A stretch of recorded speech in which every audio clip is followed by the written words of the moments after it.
He said, "Today it feels good to be an African." This was Thabo Mbeki's expression of pride about a continent rising. The former president has emerged from the shadows to launch the Thabo Mbeki Foundation that will focus on nurturing a new breed of African leader through education and dialogue. The body is designed to take forward the goals of the African Renaissance philosophy, which defined Mr. Mbeki's era in power. Former presidents John Kuffuor, Joaquim Chissano, and Italy's former Prime Minister Romano Prodi have all offered their support and believe now is the time to turn the dream of the African Renaissance into reality. Earlier on, I caught up with President Thabo Mbeki. Well, the foundation really is dedicated to helping us to address these challenges on the continent. As you know, during all of these years we're in government, this was one of the things that we had to do, to work with everybody on the continent to address issues of peace and security, issues of economic development, issues of relations between the continent and the rest of the world. Those continue to be challenges that we face, including the issue that will be addressed by the African Leadership Institute of really developing a cadre of people around the continent who would sort of be trained and educated and inspired, I hope, to follow up on issues of implementation of a whole range of policies that the African continent has adopted. Now, those who've been looking and speculating about what the foundation will be doing believe that the philosophy of the African Renaissance is going to be the guiding principle. If so, how will you utilize the philosophy to inspire and advance the work of the foundation? Well, indeed, I mean, that's what we're about. We are about the African Renaissance. So, and the people who want to attract, for instance, into the training programs, should be people who are committed to that point of view.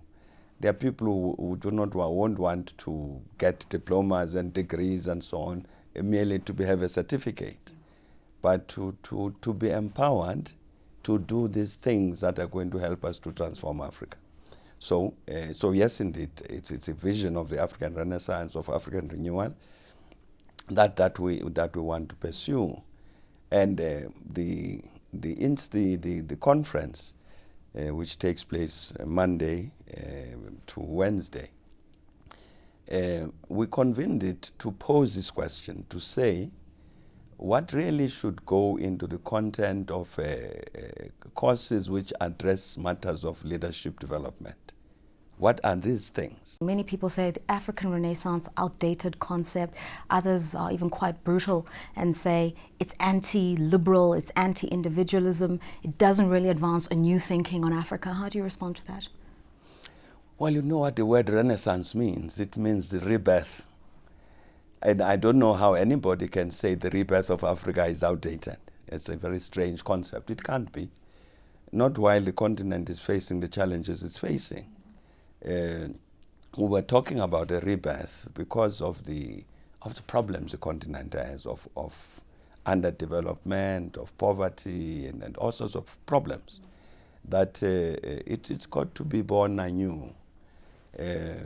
To develop, one must address these problems of poverty, of lack of development of the continent, in matters of education, of health, and so on. It can't be. You can't say that's outdated unless one says all of Africa's problems have been solved. Let's talk about the leadership issue, because as part of the work of the foundation is also the Thabo Mbeki Leadership Institute. And of course we do know the perennial criticism that Africa has a scarcity of good leaders. How will the foundation try to nurture a new breed of leader in whatever form, political or business or civic? Well, you see, the first thing to do, in my view, the first thing to do really is for us to educate people about these various things which have been adopted by the continent as policies. And because I'm quite certain that many people around the continent are not familiar with these things. I'm not familiar with the fact that there is, in fact, an all-Africa policy on agricultural development. An all-Africa policy on all sorts of things, about democracy, about economic development, and so on. I think that's the first thing to do. Because these are matters which don't require new policies. The policies exist. but the people don't know about these policies and therefore can't implement them. So that's the first thing. And I think the second thing then is to answer the question, all right, Africa has got an agricultural development policy. What is it that you would need to do in order to have it implemented? So I think it's that kind of empowerment that is required, or the big challenge on the continent of higher education, in part because of the impact of the brain drain on the continent, but it's a big challenge. So what shall we do about this in order to produce these skilled people which the African continent needs? So these are matters that must be addressed in the development of this leadership. Education, higher education, and I think this brings us to the point that this is where Africa doesn't have a competitive advantage when it comes to quality of education and the skills deficit. This is even a very South African problem, an impediment to investment. How would the foundation be part of the solution? Well, you see, there's a larger problem that must be addressed with regard to this. I think people around the continent recognize the importance of that kind of education. Excuse me, university education, other education which gives people various skills. But I think one of the biggest challenges we face, which is something which I think all our governments must address, is indeed that we are losing a lot of people as a continent, a lot of people who've been trained, from nurses and teachers to university professors and so on. And the fact that they get absorbed in these Western countries where they go means that the training is good. So we are training people who are trained, but we are training them for somebody else. So we must answer the question why. And I think that in some instances, it's a question of somebody, for instance, who's trained in the sciences, wants to do research and finds that the conditions don't exist within the country to do that. So they can't develop any further, so they leave. So can't we address this matter? There are other matters which are going to be very difficult to address because people get attracted to these Western countries by higher salaries, which we can't afford. So I'm saying that it's something that needs to be discussed. In the past, the point had been raised that the countries that indeed absorb these Africans trained on the continent really ought to give something back to the continent so that the continent can have more funds to invest in human resource development. So I'm saying that this is a matter that still has to be addressed. Let's talk about the idea of better economic leadership in Africa. And to your credit, you're credited as the leader that saw South Africa through a growth trajectory over 4.5% even going forward. Jobs were created. We're in the era of emerging markets, and although Africa's growing, we still don't have a competitive advantage when we're faced with competing against the BRIC economies and indeed the next 11 emerging market economies. Through the foundation, how can we engender a spirit of optimum productivity, a growth-focused leadership, and a technical economic approach to development? You see, if taken apart, here's the existing African policy on economic development.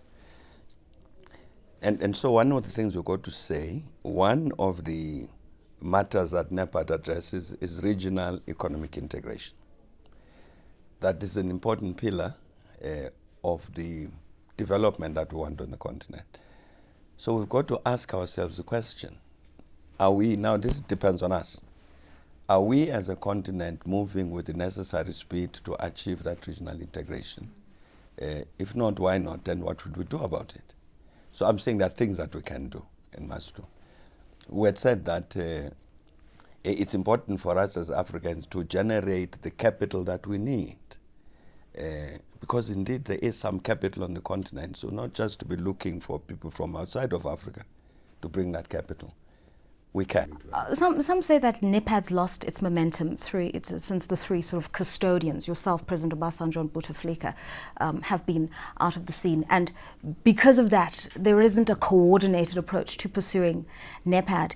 And there's an urgency because the global economic architecture is changing, and there is a sense that Africa needs to define its role as the world economy changes.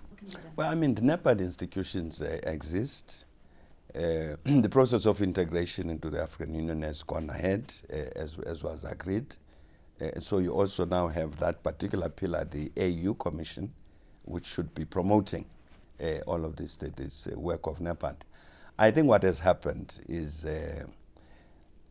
really, to some extent, that the developed countries,